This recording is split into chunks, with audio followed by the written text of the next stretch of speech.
Good morning, everybody. I'm going to talk about something. I'm going to make a public declaration of intent. All right. Let's talk about. I said this on my Facebook page, and I'm officially accountable for what I said. I have decided to come out of competitive retirement. All right. I want to compete in traditional martial arts tournaments and possibly Brazilian Jiu-Jitsu tournaments or open grappling tournaments, but definitely traditional martial arts tournaments. And what prompted me to do this is I took a look at the NASKA website about different tournaments in the USA, and I realized there are only a few on the NASKA website.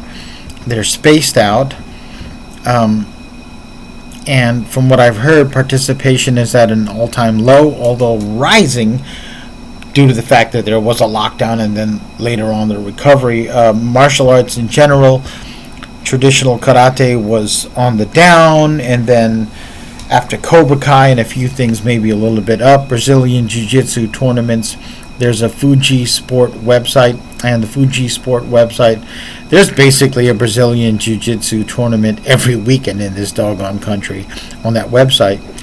And on those I would enter as a novice, white belt. 55, I'll be 54. It's April? I'll be 54 next month. I think my calendar is wrong. I'll be 54 next month. All right, I'm 53 now. I'm in senior division, senior heavyweight, white belt, novice division, which means in a lot of Brazilian Jiu-Jitsu tournaments there'd be nobody there in my weight class, and they might consolidate that. But I would have a chance of earning a medal, right, in pretty much any tournament I entered, even if I just lay down there and submitted. But that's not my plan. But with the traditional martial arts and black belt, there are tournaments that might still be competitive. I want to compete in a minimum of 2 tournaments this year. Here in Columbia, Missouri, we're going to have the Missouri State Games, which is amateur athletics of all different age brackets, and they do have a martial arts tournament. And I observed it this year, and there was not a lot of participants, but there were quite a few senior black belts, and I would like to compete in kata, weapons forms, and sparring. Just to do it, but I think I have a chance of placing. There's also another tournament in Columbia called the Columbia Cup, which is in September, and that's been held in this town for about 11 years. So again, that would be kind of a debut for me. I never really was that interested in martial arts competition past a certain age, but as a senior competitor, I should probably do these things while I still can. I'm about 10 years away from collecting Social Security. I feel like I'm doing okay, but this would probably be the time to go ahead and do this thing. And I also want to do this as much as possible via sponsors. I've created kind of an email that I'm sending out to various potential sponsors. I've got some pledges of help from friends.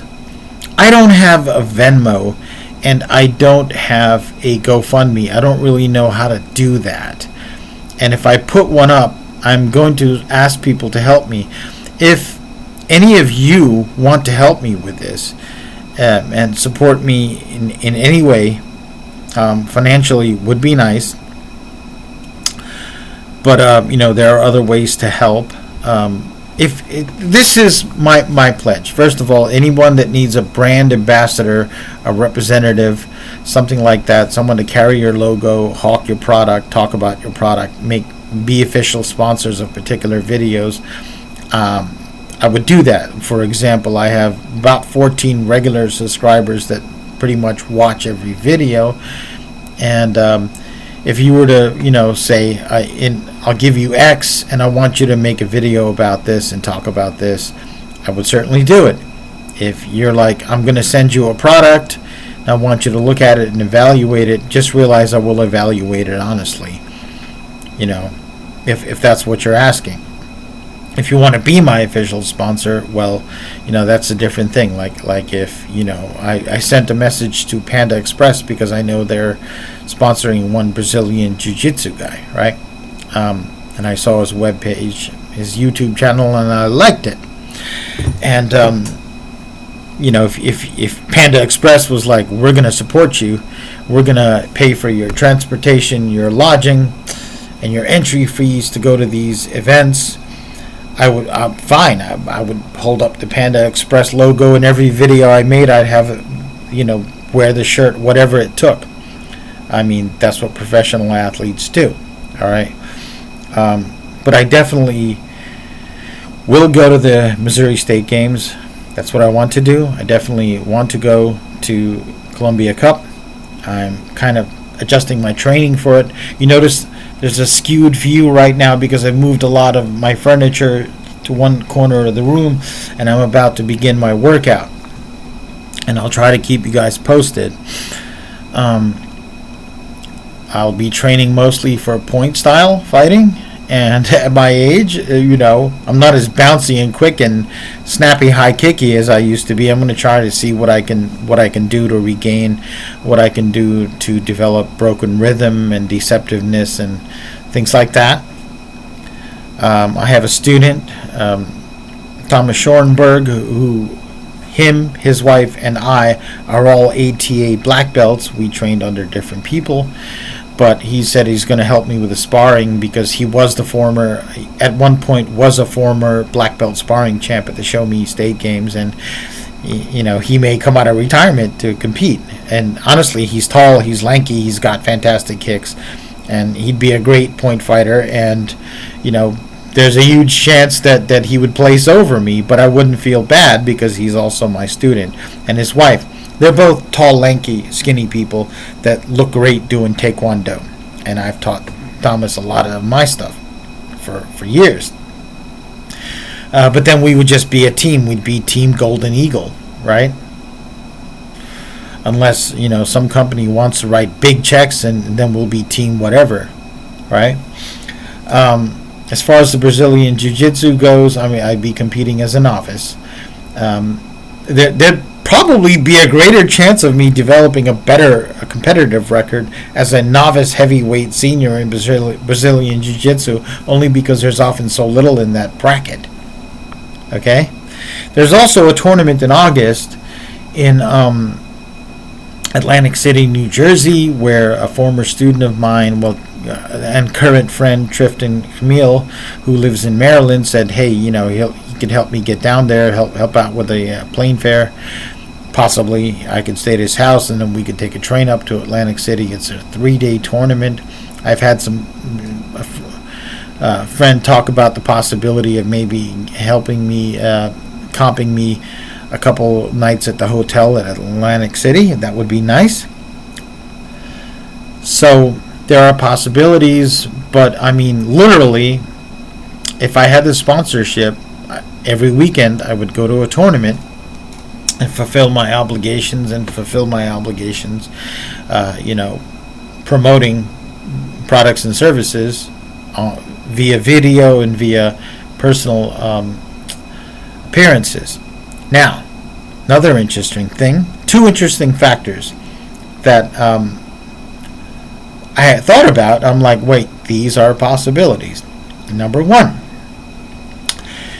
In Brazilian Jiu-Jitsu, you accumulate a certain number of points towards promotion every time you compete and based on your placing. So even though I am not currently part of any Brazilian Jiu-Jitsu academy, I could accumulate points towards my next stripe on my white belt, and if I do this long enough, accumulate points towards blue belt.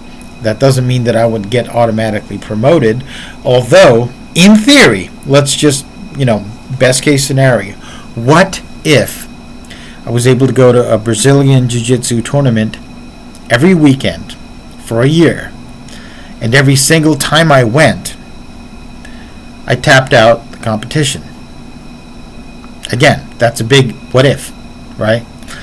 I've tapped out legitimate competition. I mean, if they said, well, we don't have anybody who's 50, we got somebody who's 40, fine. If they said we got somebody who's 30, fine. I mean, a 30-year-old body is not the same as a 50-year-old body. And then if they said, well, we want you to compete with the 20-year-olds, I'm like, well, I don't know about that.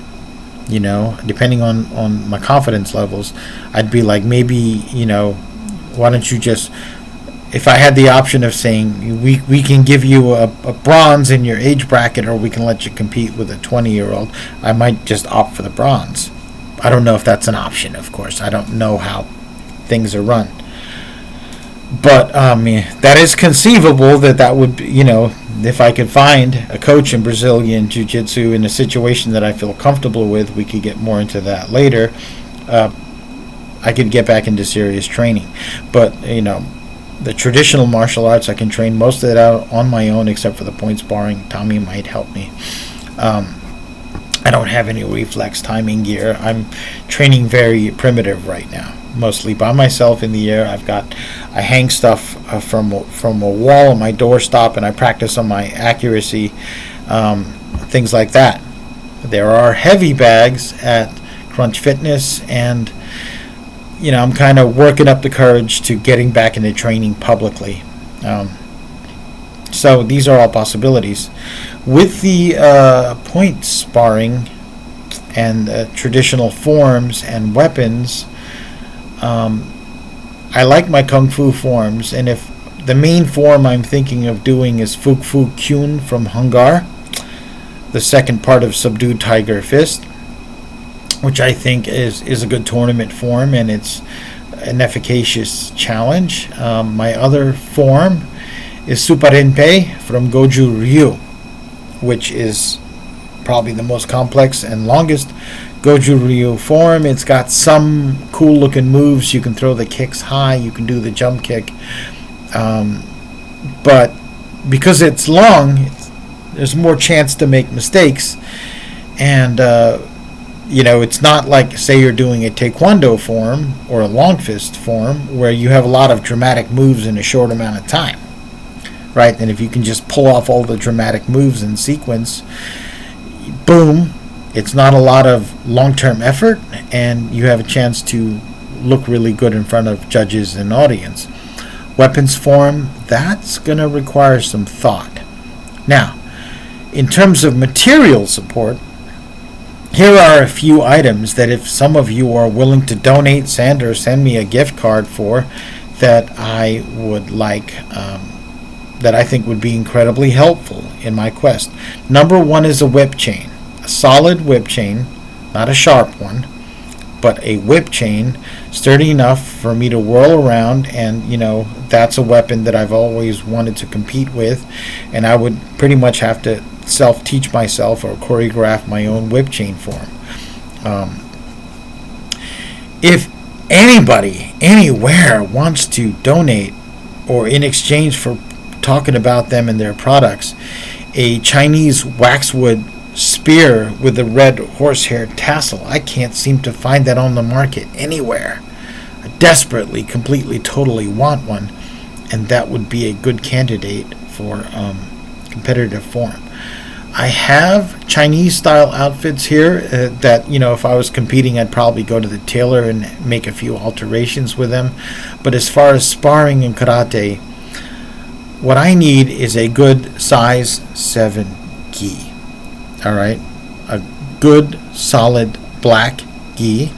I have one, but you have to understand that because I've had so little money in the past few years, and only recently was lifted out of poverty by a change in my situation, that I had to do my own tailoring on the pant legs and gi cuffs, and it looks kind of homespun and ratty. It would be a great thing to train in, and maybe do like an Okinawan form in with extra heavy commas or size or something like that.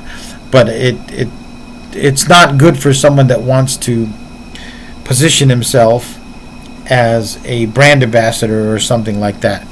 What would be my ideal gi? My ideal gi would be a blue gi with black trim, like a almost Tangsudo style, but blue with black trim. And because if I go into a size 7, I have to cut it down to me.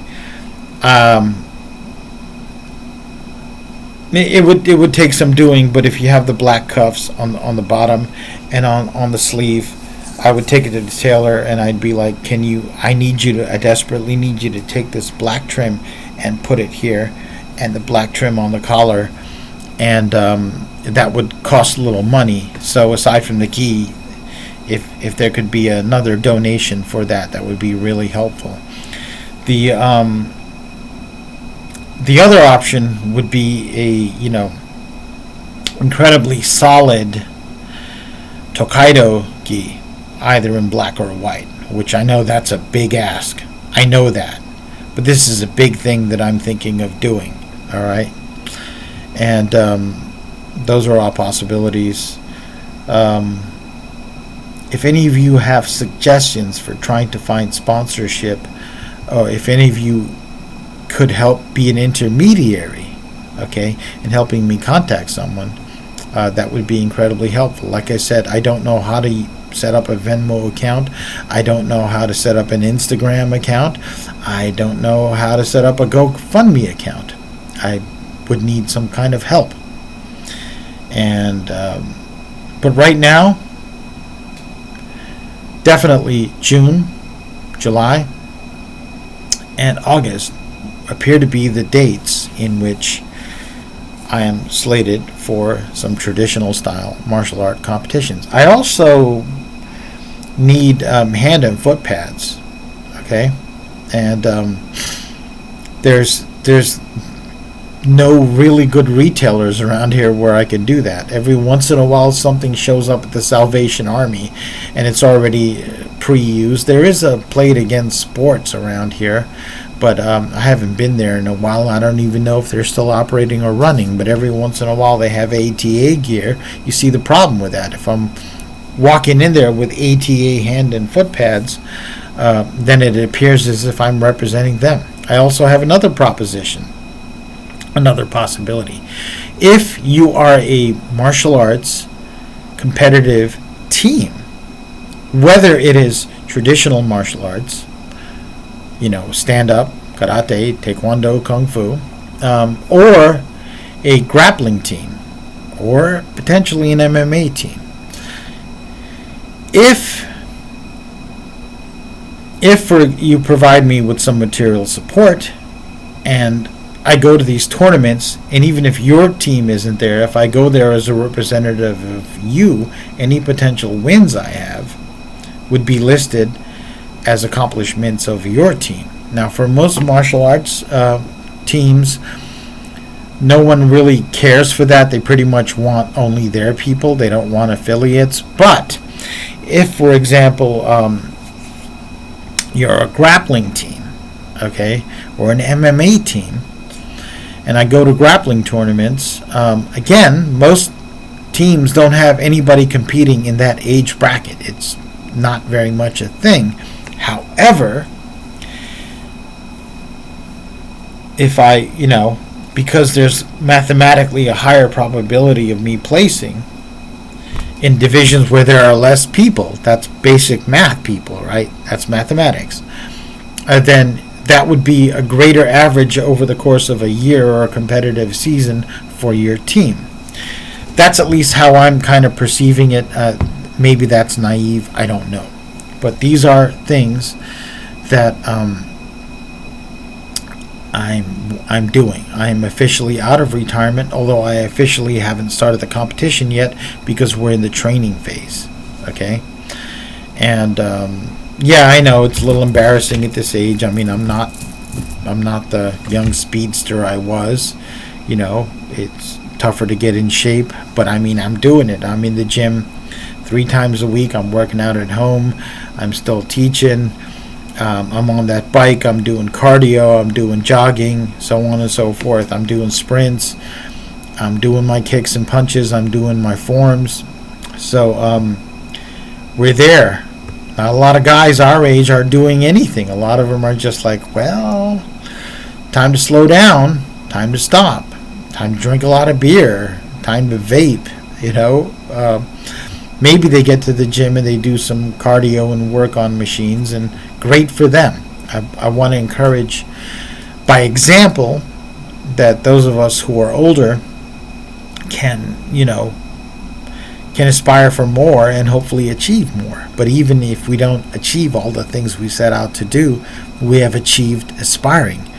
We have succeeded in the attempt. That's what I'm hoping to do. You succeed in the attempt, because you only fail if you don't attempt, if you do nothing, if you stay on the couch, right? Anyway, thank you all for listening, and any help you guys can send, I'd really appreciate. Thank you.